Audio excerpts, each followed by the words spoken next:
Kapag kaya ka tiisin ng matagal, kaya ka na rin mawala. Kapag kaya kang tiisin ng isang tao ng matagal, kailangan mong tanggapin na kaya ka niya nang mawala. Hindi lahat ng nananatili may care pa.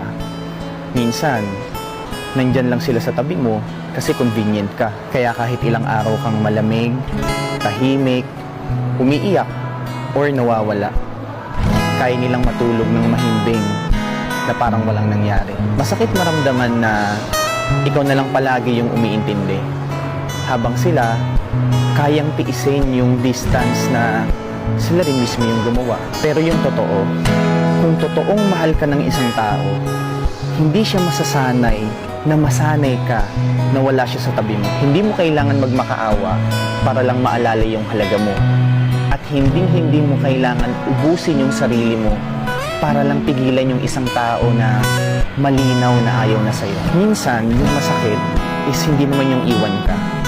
Ang masakit, yung kaya ka palang nilang iwan nang wala kang laban. Kaya kapag wala ng effort na nananatili, baka matagal ka nang iniwan.